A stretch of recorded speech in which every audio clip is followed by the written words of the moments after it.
नमस्कार दोस्तों, आप सभी का स्वागत है यूकेएसएससी एंड यूकेपीएससी क्रैकर में। तो उत्तराखंड लोक सेवा आयोग द्वारा एक जो रिजल्ट है वो जारी किया गया था आरओ और एआरओ का।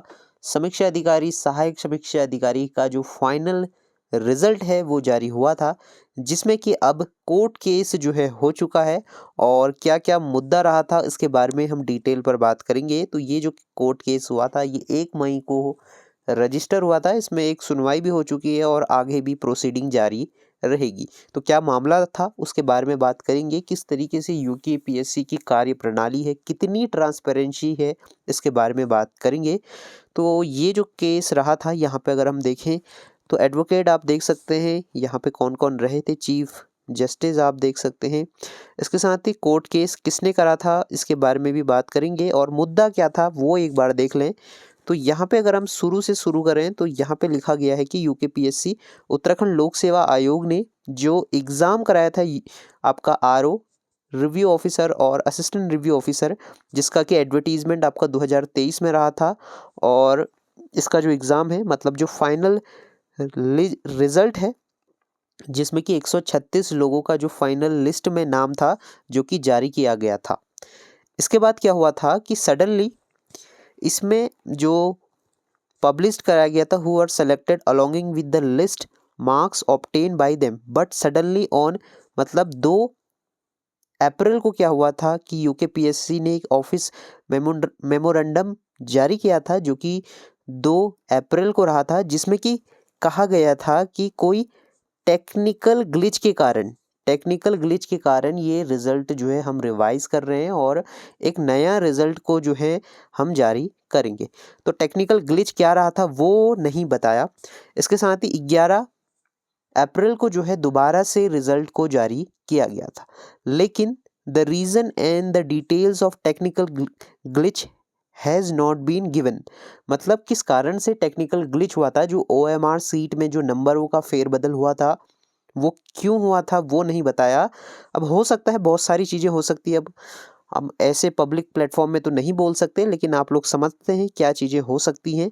और इसके बाद यहाँ पे कहा गया है कि पिटिशनर ने कहा है कि इसमें यहाँ पे यूकेपीएससी ने जो रिज़ल्ट जारी किया है ऐसा कोई अपडेट नहीं दिया या फिर ऐसा कोई रीज़न नहीं बताया जिसमें कि ये टेक्निकल ग्लिच हुआ है। इसके साथ ही सबसे बड़ा मुद्दा जो रहा था, जो रिटन मार्क्स हैं, जो रिटन एग्ज़ाम होता है लिखित परीक्षा, उसमें भी जो है मार्क्सों को चेंज किया गया है। ये सबसे बड़ा इम्पोर्टेंट मुद्दा है कि जो आपका रिटन हुआ था उसको भी फेरबदल जो है इसमें हुआ था। जो रिटन मार्क्स हैं, काफ़ी बच्चे आयोग भी गए थे, तो ये सारी चीज़ें हुई थी। ठीक है, इसका मैं पूरा आपको हिंदी में अनुवाद जो है कमेंट बॉक्स में पिन कर दूंगा, वहाँ से आप हिंदी में भी पढ़ लेना। तो ये सारा चीज़ हुई थी जो कि लैक ऑफ ट्रांसपेरेंसी है। तो ट्रांसपेरेंसी तो आप लोग समझते हैं कितनी है आयोग में, तो ये सारी चीज़ें इसमें हुई थी। और अभी जो है इसमें केस चल रहा है और आयोग से जवाब मांगा गया है कि क्या टेक्निकल ग्लिच हुआ था। दूसरी चीज़, जो आपने मार्क्सों में चेंजेस करा था, जो रिटन मार्क्स में जो सब्जेक्टिव मार्क्स थे हैज़ बीन चेंज, तो कैसे चेंज हो गए थे वो ज़रा आयोग बताए इसके बारे में। तो ये सारी चीज़ें जो हैं पूछी गई हैं और इसमें जो है टाइम मांगा गया है आयोग ने, और ये सारी चीज़ें अब आगे कंटिन्यू होंगी, मतलब तारीख पे तारीख जो है अब चलने वाली है। तो ये सभी चीज़ें जो हैं अभी हुई हैं। तो अभी का जो मेन मुद्दा है कि मेरे ख्याल से इसमें आगे की प्रोसीडिंग चलेगी और अभी रिज़ल्ट में और चीज़ें भी आपको सामने देखने को मिलेंगी। तो अब देखते हैं आगे क्या होता है। केस नंबर अगर मैं आपको बताऊं तो आप ऑफिशियल वेबसाइट में भी जाके इसको चेक कर सकते हैं। इसका जो ऑफिशियल यहाँ पे अगर आप देखें वेबसाइट, आपको मैं बता देता हूँ, आप खुद से भी देख लेना। यहाँ पे आपको डालना है केस का टाइप, सबसे नीचे चले जाना है, इसमें आएगा WPSS। ठीक है, तो इसमें आपको टिक कर देना है।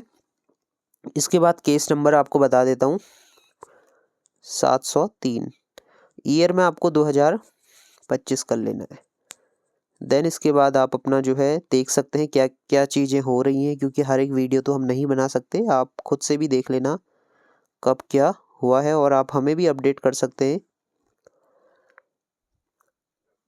तो यहाँ पे आपको केस नंबर दिख जाएगा, अभिषेक तोमर वर्सेस यूकेपीएससी। यहाँ पे व्यू के ऑप्शन में आप क्लिक करेंगे तो ये निकल के आ जाएगा। ठीक है, तो इसमें क्या हुआ था, केस जो फाइल हुआ है वो आपका 29 अप्रैल को हुआ है और इसमें जो सुनवाई हुई है आपके जस्टिस हैं रविंद्र मैठानी जी और सिंगल बेंच है और एडवोकेट यहाँ पे ये रहेंगे। इतने लोगों ने जो है इसमें याचिका की है। ठीक है, जिसमें कि संदीप हो गया, ये हो गए, ये सारे हैं और MC पंथ जी जो है शायद एडवोकेट रहेंगे, प्रैक्टिशनर ये रहेंगे और हमारा जो रिस्पॉन्ड रहेगा वो है आपका यूकेपीएससी सेक्रेटरी और ये सारे लोग जो भी इसके अंदर आते हैं। तो इसमें अभी जो है सिर्फ एक ही हेयरिंग हुई है जो कि आज मतलब 1 मई को हुई है। इसके बाद आगे की प्रोसीडिंग जो है इसमें रहेगी। तो आप समझ सकते हैं तारीख पे तारीख जो है अब इसमें आएगी, क्योंकि मुद्दा भी बहुत जेन्युइन है। क्योंकि सबसे पहले क्या करा कि इनने रिजल्ट जारी करा, उसके बाद इसमें टेक्निकल ग्लिच का नाम देके, क्योंकि काफ़ी लोगों ने कहा कि हमारे नंबर कैसे कम हो सकते हैं या फिर कैसे गलत हो सकते हैं, क्योंकि मेहनती लोग भी तो हर जगह होते हैं ना। ऐसे नहीं तो ऐसे हो नहीं सकता कि मेहनती लोग ना हुए। अगर उनके नंबर कम हुए हैं तो कैसे हुए हैं, वो आयोग गए, आयोग ने फिर जो है रिजल्ट को दोबारा रिवाइज करा। फिर जो दोबारा रिजल्ट रिवाइज करा तो उसमें रिटन मार्क्स में भी काफ़ी लोगों के नंबर कम हो गए। तो ये सारा खेल हुआ है। तो ये एक ट्रांसपेरेंसी को लेकर बहुत बड़ा सवाल है जो कि इस केस में पूछा गया है कि क्या क्या चीज़ें हुई हैं। आप लोग स्पष्ट करके बताइए कि वो टेक्निकल ग्लिच है क्या। ठीक है, तो यहाँ पे पूछा गया है टेक्निकल ग्लिच के बारे में और इसका जवाब देखते हैं आयोग क्या देता है। उसका अपडेट भी हम आपको प्रोवाइड करा देंगे। तो चैनल के साथ बने रहिए, चैनल सब्सक्राइब कर लीजिए। मिलते हैं नेक्स्ट वीडियो में, तब तक के लिए बाय बाय। और आपकी क्या राय है कमेंट करके ज़रूर आप लोग बताना कि क्या आप इसके बारे में सोचते हैं।